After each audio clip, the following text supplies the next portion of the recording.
Hi, I'm Liv, and welcome back to the Book Nook. Hey guys, so I'm back. I have new hair. It's plum, darling. Plum, plum, plum, plummy plum, plum. It looks a lot darker than it is, and I've realised that one thing I did not take into consideration when dyeing my hair was the havoc it would play with white balance and lighting and all screwy things like that. So it looks a lot darker, but I promise you, plum. Okay, mainly just got a shot of my forehead there, but let's just go with that. So it's been like 10, 11 days since I last recorded a booktube video. I have been, let's just say, mentally not present. I have been here, but I've just been a little bit all over the shop. I made fudge. Do you want to see fudge? I made fudge. It's gone a bit melty because I've been sat here prepping for the video, and it is, yeah, but this is just melting now. So I made Nutella fudge. Okay, focus. Nutella fudge. And I also made peanut butter fudge with chocolate and like nuts on top. Focus on the fudge. I mean, I say it's fudge. It's basically just a jar of condensed milk and a jar of Nutella, and that's about it. This is literally just Diet Coke. I just wanted to feel fancy. Maybe I should do a drunk video every now and again. I did think about this a while ago. I was going to start up my own podcast that was just the Drunk Book Club, and I was just going to get drunk with friends and talk about books. Maybe one day. So yeah, I've been a bit all over the place. I have not read a book for like... oh jeez. Yeah, I haven't read anything for 6 days. That ain't like me.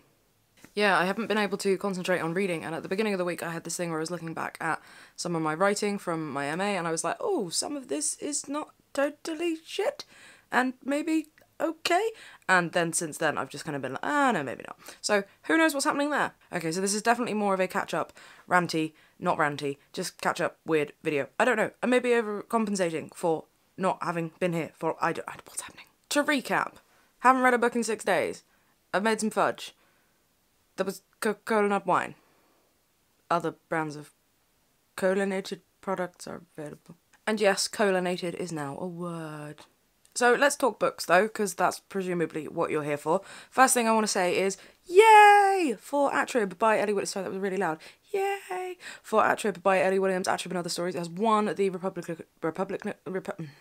let's try again. The Republic of Consciousness Prize for Small Presses for 2018. It has won, and I am so pleased. So I know I said I was going to try and read the long list, and then that didn't happen, and I thought I'll try and read the short list, and then that wasn't going to happen either.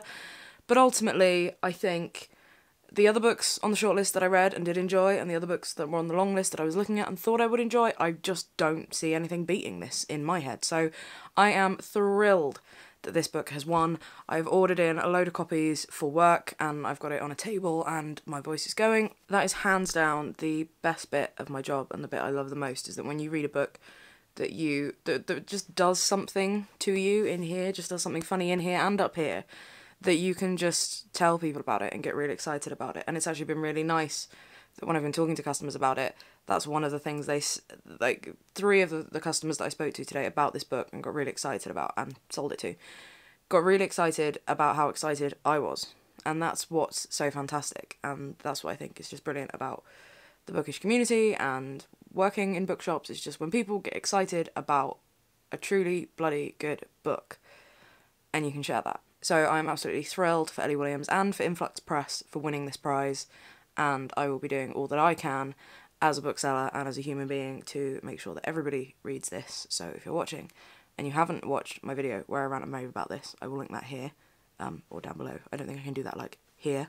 Yep, I don't know. I'll link it somewhere. Look for a link. It'll be this. And it's just an absolute firecracker of a little book, and I love it. And yay! So in terms of what I have been reading, I'm still not quite with it enough to go in depth and do a proper kind of wrap up, but I will go through what I have read so far this month. I mean, I say so far this month, my first wrap up was only like 4 books, and yeah, this month's been light. So the first book that I read since the last video is Sing, Unburied, Sing by Jasmine Ward. Now this is one that is on the Women's Prize for Fiction long list. It's one that I've been meaning to get around to for such a long time. It was one that was on my 5-star TBR prediction list, and I would say it so nearly got there. I think it's like a 4.5 for me, but I'm saying that like it's a bad thing. It's absolutely fantastic. It's got this... What was the book that when I read this? Ruby, that's what it was. Years ago, only a couple of years ago, 2, but still years ago. Ruby by Cynthia Bond was shortlisted, I think, for the then Bailey's Prize, now Women's Prize for Fiction. And everyone was raving about that one, and I read that one and I didn't really connect with that one at all. And for me, this is that book more kind of distilled. Does something different. By no means am I saying it's the same book, just better. But it was for me what that book was trying to do, but a lot more... I don't know the word. Now, I know with Ruby, a lot of that book, the focus was the discomfort and the horror of a lot of it.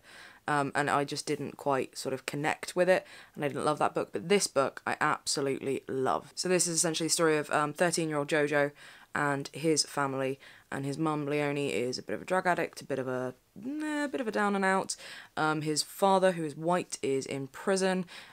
His mother is black, and he lives with his mother and his grandparents and his younger sister. And during the course of this book, Michael, the father, is released from prison, and Leonie takes the kids and her friend to go and collect him from the prison.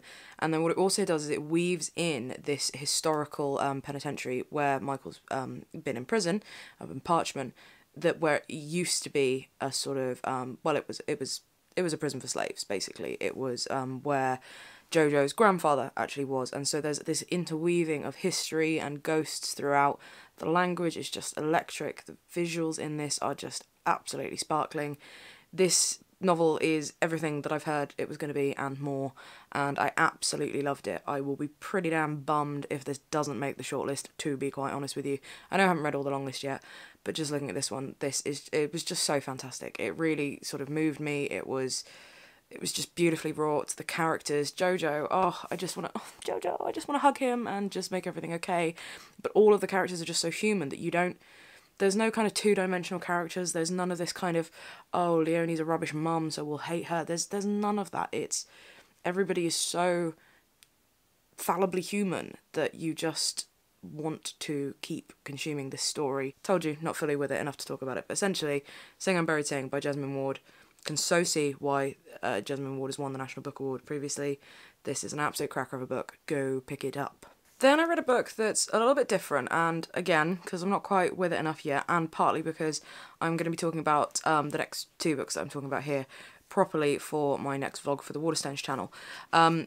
It was a little weird one that I picked up partly on a whim. I can't remember where I'd seen about it. It's probably just from Gallibagger's website, because I'm always checking their website. And I just thought, oh, this sounds like an interesting thing, and that is Tinderbox by Megan Dunn. Now, essentially, this is a book that is... how do I describe this? It's a book of non-fiction that looks at Megan Dunn's career as a writer, also her reading of Fahrenheit 451, which I'm always worried I've said wrong, because there's just a lot of F's in there, and her work as a bookseller in Borders as it was closing down. And, oh, it's just so brilliant, guys. I sat and I read this book in like a day, and I've never read Fahrenheit 451 before when I read this.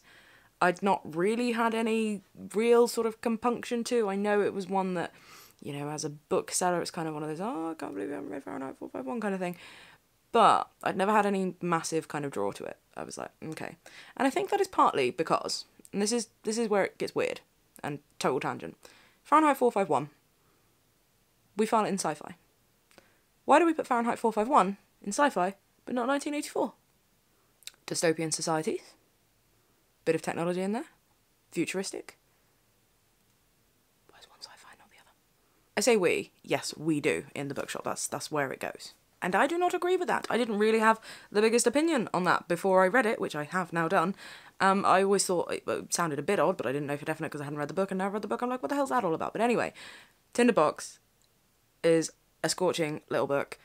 It just compelled me, it just drew me in. Megan Dunn's writing is just fresh and honest, and the structure of it as well. She essentially wanted to try and rewrite Fahrenheit 451 from the perspective of the female characters, because it is quite a male book. It's a bloke-heavy book. So she wanted to rewrite it from the perspective of the female characters. And then she got to watching Francois Truffaut's 1996 version of the film, and it turned into this whole sort of exploration of watching the film, musing on her career as a bookseller as Borders was going into administration and liquidation and closing down, and just the nature of this book and books, burning books, reading books, consuming books, the nature of characters. It's just, there's something just so fantastic about this book. As I say, I'm going to talk about it in more depth properly for my next video for the Waterstones vlog, so I will link to that. But suffice to say, this is just such a sharp little incisive book about the nature of sort of creativity and recreating the created and interpreting, why? No. what's the word? Oh dear. Interpreting, that's it.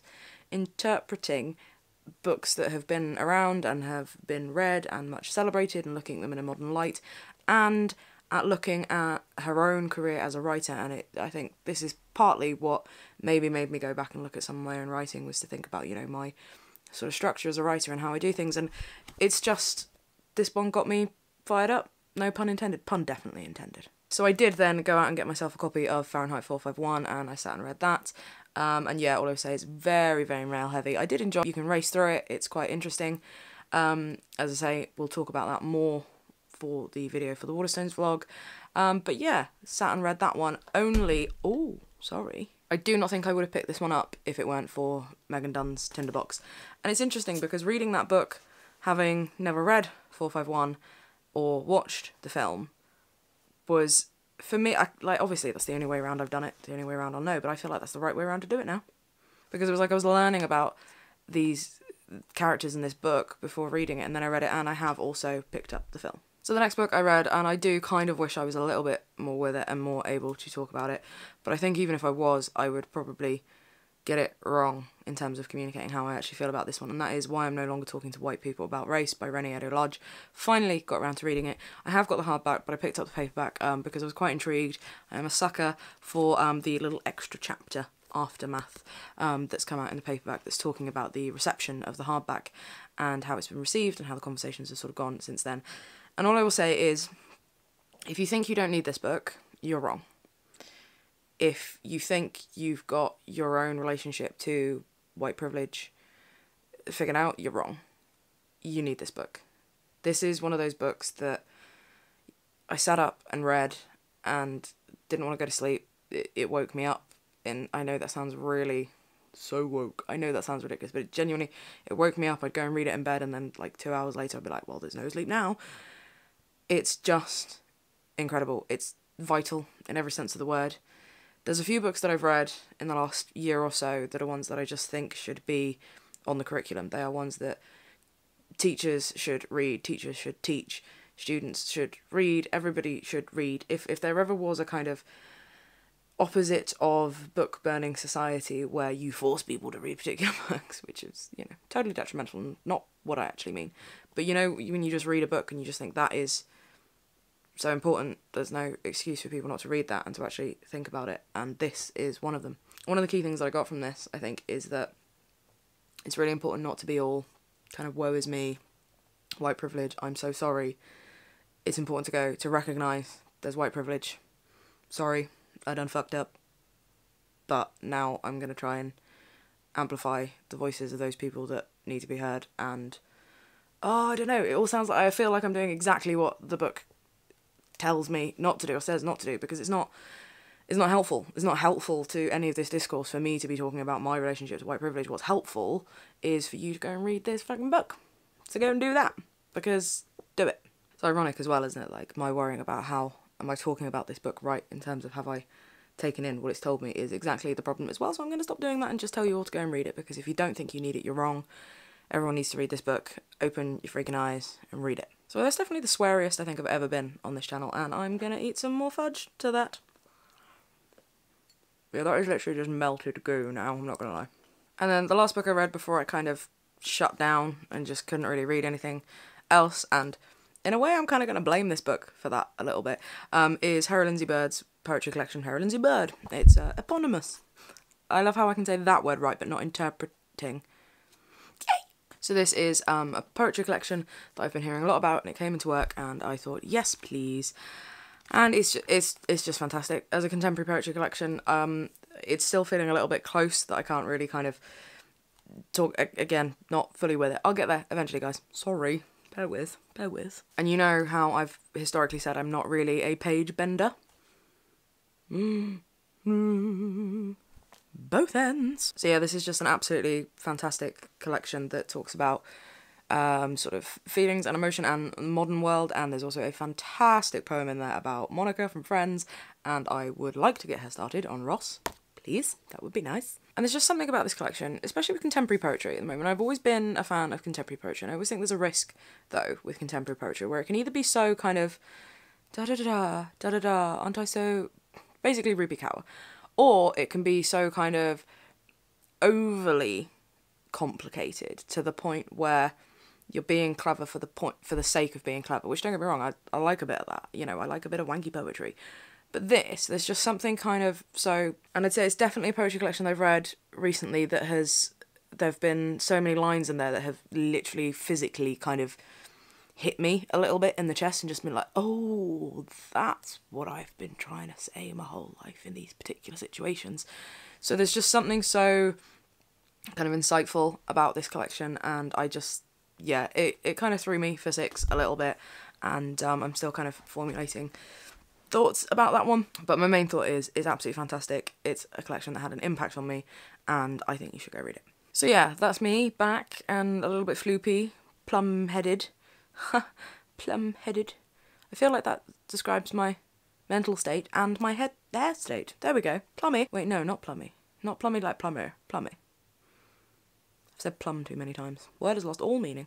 So yes, I will hopefully be back firing on at least a few more cylinders soon, and I will probably make some more fudge in the meantime. I feel like now I've done Nutella fudge and peanut butter fudge, which, oh, Biscoffee fudge. Yes. I need to get me a jar of Biscoffee spread and some more condensed milk. Stat. Apparently this is what I do now when I'm distracted and floopy, is make fudge. There are worse things I could do. So yeah, hope you haven't missed me too much, and hope you don't still miss me because I'm not quite my normal self, but I don't know what's happening. I will be back before the month is out with a haul because I have been treating myself in my confused state. My remedy is just to buy books, of course, and I will be back with that. As I say, I will also be doing a new vlog for the Waterstones channel where I'm going to talk about Tinderbox and Fahrenheit 451 a little bit, and again that sort of intersection between the two, and yeah, keep an eye out for that. And yeah, have a little chat with me in the comments below. I've weirded myself out a little bit with this video, so yeah, have a little chat with me in the comments below. Thank you very much, and you'll see me next time. Bye bye.